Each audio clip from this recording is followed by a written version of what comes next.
Merci d'être sur la télévision. La barre est pour suivre le journal de ce jour, lundi 4 novembre 2019. Mesdames, Messieurs, bonsoir et bienvenue à tous.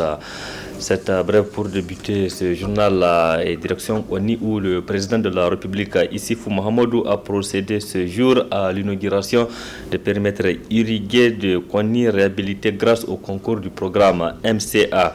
La réhabilitation de ces périmètres permettra aux exploitants de multiplier leur production afin de satisfaire une grande partie des besoins des consommateurs. C'est une cérémonie riche en couleurs sur laquelle nous y reviendrons avec nos envoyés spéciaux Adam Soumana et Sadou Doumi. À l'Assemblée nationale, la plénière de ce lundi a été consacrée à une journée parlementaire sur le mécanisme qu'utilise l'Union européenne pour venir en aide au Niger. Pour ce faire, les responsables de la délégation de l'Union européenne étaient à l'hémicycle pour expliquer clairement ce mécanisme aux députés nationaux. C'était en présence de nos reporters Ali Sissé Ibrahim et Aboubakar Souley. Cette journée parlementaire initiée par la représentation de l'Union européenne dans notre pays a pour but d'informer davantage les élus nationaux sur les systèmes de coopération entre le Niger et l'Union européenne. Occasion saisie par l'ambassadrice de l'Union européenne, Dr Denisa Elena Ionet, pour dire le concours qu'apporte son institution au Niger sur le plan politique. Sur le plan politique et diplomatique, l'Union européenne appuie les initiatives politiques du Niger au niveau régional et global. Le rôle joué par le Niger dans les cadres sous-régionaux et régionaux et les initiatives proposées par le Niger, à titre d'exemple, au niveau du G5 Sahel, de la CEDEAO, d'autres initiatives d'intégration régionale et continentale ont l'appui et le soutien de l'Union européenne. Plus encore, l'ambassadrice de l'Union européenne au Niger a également parlé de l'aide substantielle que reçoit le Niger. L'Union européenne est le premier partenaire financier du Niger, avec une enveloppe de développement de plus de 700 millions d'euros sous le 11e FED, mais également avec 267 millions d'euros engagés sous le Fonds fiduciaire d'urgence, ainsi que d'autres montants d'aide humanitaire d'urgence et d'intervention d'autres instruments financiers. Au total, le soutien financier européen du Niger au Niger se chiffre à plus d'1 milliard d'euros sur la période 2015-2020. Notre programme de coopération au développement au Niger compte parmi les plus larges en Afrique et au monde, et il intègre également des modalités diverses, d'où l'intérêt pour discuter aujourd'hui l'appui budgétaire ainsi que d'autres instruments. Prenant la parole à son tour, le deuxième vice-président de l'Assemblée nationale, Liman Ali Mahamadou, a demandé le renforcement de l'aide budgétaire en provenance de l'Union européenne. Au regard des défis majeurs auxquels fait face courageusement notre pays, à savoir la lutte contre le terrorisme au Sahel, la lutte contre la migration clandestine, l'Assemblée nationale fonde l'espoir, comme à l'accoutumée, de voir l'aide communautaire au développement provenant du Fonds européen de développement FED, du budget communautaire et de la Banque européenne de l'investissement se renforcer davantage au profit du Niger dans le cadre du futur partenariat dont les discussions sont déjà engagées.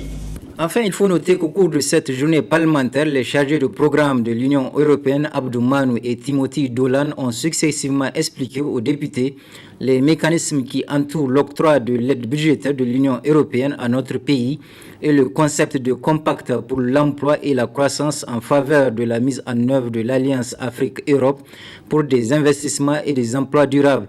Ensuite, au vu des nombreuses questions posées par les députés, l'ambassadrice Dr Denisa Elena Ionet a proposé de rencontrer les différentes commissions de l'Assemblée nationale afin de débattre en détail de tous les sujets relatifs à la coopération entre le Niger et l'Union européenne.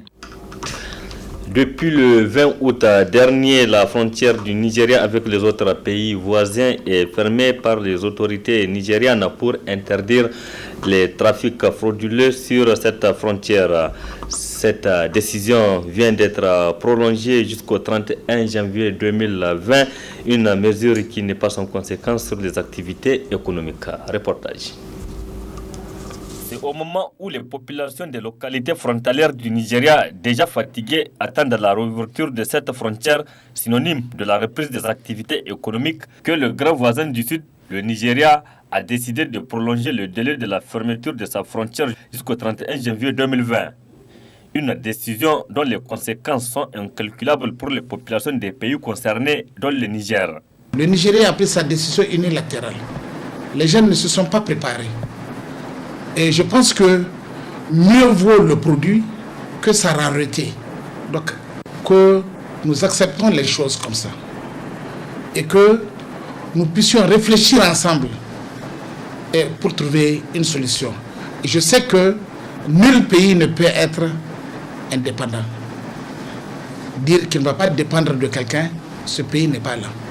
Quand une situation se présente, ça dépasse les importateurs. C'est l'État lui-même qui doit prendre ses responsabilités. Au Niger, les conséquences se font déjà sentir. Une situation qui inquiète les défenseurs des droits des consommateurs. Quand vous prenez la simple farine de manioc, là aussi nous reconnaissons, on importe du Bénin, on importe du Togo, mais la plus grande quantité, on l'importe du Nigeria. De ce fait, du fait de cette fermeture, le prix aussi a augmenté. Pratiquement dans la zone, dans la bande sud du pays. Donc, il y en a beaucoup de produits, on ne peut pas tous les citer, mais ce qui est évident, la fermeture de la frontière du Nigeria a un impact lourd sur les échanges commerciaux, a un impact lourd sur la capacité du consommateur nigérien à acheter des produits. Face à cette prorogation de la fermeture de la frontière nigériane qui engendre d'énormes pertes pour le Niger d'une part et d'autre part qui pourrait faire grimper les prix des produits, les syndicats de commerçants, importateurs, exportateurs et grossistes du Niger demandent l'indulgence des consommateurs. Que les consommateurs comprennent, ce n'est pas de notre faute. Par exemple, pour ceux qui vont consommer le riz par bol, par exemple, et ils vont se voir que ce produit va se faire rare. Quand vous voyez à la frontière du Nigeria, des produits sont en train de se gâter. Même le lait, j'ai vu des gens qui sont en train de chercher à vouloir vendre à perte. Parce que sa date de péremption s'approche. Il y a la mévente qui est là. Personne ne peut vendre. La frontière du Nigeria avec ses voisins est fermée depuis le 20 août dernier pour, dit-on, empêcher l'importation du riz, le fraude des hydrocarbures et autres produits, etc. Une décision vivement critiquée au Nigeria, mais aussi au Niger et au Bénin. Direction hôtel de ville où la salle de réunion de cet hôtel de ville donc a servi de cadre ce matin au lancement des consultations publiques des échanges dans le cadre du projet eau assainissement en milieu urbain. Ces consultations vont s'étaler sur 2 jours, nous précise Nafisa Zakou et Chebigiso. C'est dans le cadre du projet eau et assainissement en milieu urbain PAMI que le ministère de l'Hydraulique et de l'Assainissement organise cette consultation publique afin de contribuer en milieu urbain à un accès à l'eau potable et à des services améliorés d'assainissement. Plusieurs objectifs sont visés à travers ces 2 journées de consultation publique. Les objectifs essentiels assignés à ces 2 journées de consultation avec les acteurs et bénéficiaires du PAMI porteront sur, premièrement, la mise en œuvre du projet. Deuxièmement, le rôle des différents acteurs dans cette mise en œuvre. Troisièmement, la vérification du niveau d'utilisation des supports et de communication mis en place au cours de la mission 2018 d'engagement citoyen. Et enfin, quatrièmement, la mise en place des comités de gestion des plaintes et formation de leurs membres. Ainsi, ces échanges permettront aux bénéficiaires du projet et aux leaders que vous êtes de comprendre les enjeux du PAMI tout en permettant en retour aux acteurs du projet de mieux cerner les attentes des populations bénéficiaires. Le représentant du ministère de l'Hydraulique ainsi que le directeur général de l'assainissement ont tous salué cette initiative qui vise à mieux comprendre l'importance de l'eau et assainissement en milieu urbain. Quant au coordonnateur du projet eau et assainissement en milieu urbain, il a accentué son allocution sur l'importance de ces consultations publiques, mais aussi sur les actions réalisées. Les consultations pour engagement citoyen permettent aux gens de dire ce qu'ils pensent. Et nous avons vraiment été sérieusement interpellés l'année dernière lors des missions de terrain sur la lenteur, par exemple, dans les branchements sociaux ou des branchements financés sur fonds propres. Lors de ces consultations-là, ça permet aussi de délier les langues et ça permet à des gens de nous dire en face, voilà ce que nous vous reprochons dans le cadre de ces financements-là. Ceci est valable pour tous les projets. Progressivement, c'est quelque chose qui va s'installer, qui va être beaucoup plus rapproché. Nous, en tant qu'unité de projet, nous avons, dans le cadre de notre financement, deux composantes importantes. La composante eau potable, c'est nous qui finançons à travers la Société de patrimoine des eaux du Niger, la SPEN, les réalisations des réservoirs, des châteaux d'eau et autres renforcements d'adduction d'eau dans les villes, en milieu urbain essentiellement. Donc c'est les capitales régionales plus les capitales départementales et certaines villes qui sont dans le périmètre affermé. Nous finançons aussi les latrines scolaires dans des écoles et presque 100% des écoles de Niamey aujourd'hui ont bénéficié de latrines scolaires. Nous finançons pour l'eau, c'est pour tous les territoires, mais pour l'assainissement, c'est Dosso, Niamey et Tillabéri qui sont concernés.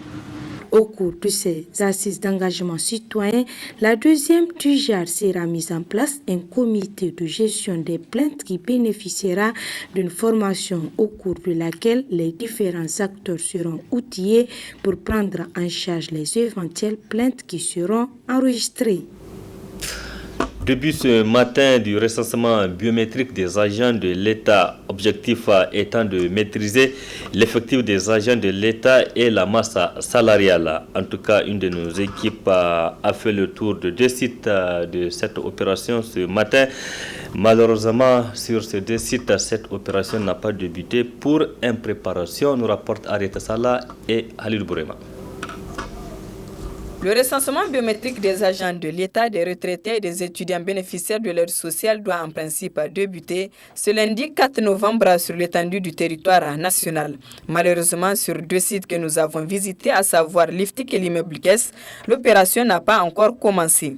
Le manque d'informations autour de ce recensement biométrique des agents de l'État explique cette situation. Pour le secrétaire général de la Confédération démocratique des travailleurs du Niger, CDTN, le recensement est une bonne chose, mais il émet quelques inquiétudes. Le recensement biométrique est fait avec l'objectif de maîtriser les effectifs des agents de l'État, sauf les FDS, sauf le personnel de représentation diplomatique du Niger. L'autre aspect, c'est bien sûr de maîtriser la masse salariale. Donc nous, au niveau des organisations syndicales, nous avions simplement demandé à ce que ce recensement soit bien fait, que ce recensement ne soit pas source de problème pour les travailleurs. Pourquoi nous avions dit ça? Parce que vous vous rappelez, en 2013, quand il y avait eu l'opération Biétache des agents de l'État, ça donnait comme conséquence à l'époque la suspension des salaires de beaucoup d'agents. Alors que l'opération c'est dû au fait que l'opération a été mal menée. Et nous avions dit, il ne faut pas que cette opération soit aussi dans ce même sens-là. C'est-à-dire une mauvaise organisation, une communication insuffisante, un manque d'accès à certaines localités éloignées de notre pays. Bref, nous avons exprimé un certain nombre de préoccupations dont le comité avait dit que ces préoccupations sont prises en charge et que ça va durer 4 mois. Maintenant, pendant les 4 mois, ils invitent à ce que nous, organisations syndicales, nous contribuions aussi à l'information pour que nos militantes et militants puissent se faire recenser. Donc nous, au niveau de la CDTN, nous pensons qu'une opération de ce genre, elle n'est pas mauvaise, mais c'est le plus souvent, c'est comment elle est faite. Si c'est pour détecter ceux qui perçoivent irrégulièrement l'argent de l'État, c'est une bonne chose. Mais nous avions même dit que vous faites ce genre d'opération, il faudrait aussi restituer. Il y a certains qui perçoivent peu, qui sont mal, leur traitement salarial n'est pas au complet. Il faudrait aussi rétablir. Ce recensement biométrique des agents de l'État s'étalera sur 4 mois et plusieurs sites de recensement sont prévus à cet effet.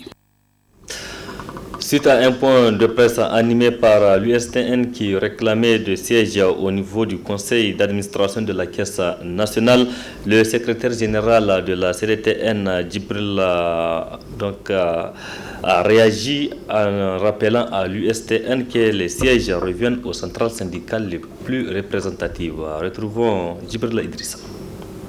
On a fait un distinguo entre les organisations syndicales les plus représentatives et les organisations syndicales représentatives. Pour qu'une organisation syndicale soit représentative, qu'elle ait plus de 5%. Mais les plus représentants, on dit celles qui sont arrivées en tête. C'est ce que dit le protocole préélectoral signé par les 12 centrales en compétition et le ministre de l'Emploi. Il se trouve qu'à l'issue des élections, voici ce que donne le classement. La CDTN à 32,31%, la CNT à 30,03%, l'USTN qui est en troisième position à 12,27%. L'USTN n'a même pas la moitié des suffrages de la CNT. Et mieux, on va jusqu'à la 5e centrale représentative, la CGSL à 8,85% et l'USPT à 6,69%.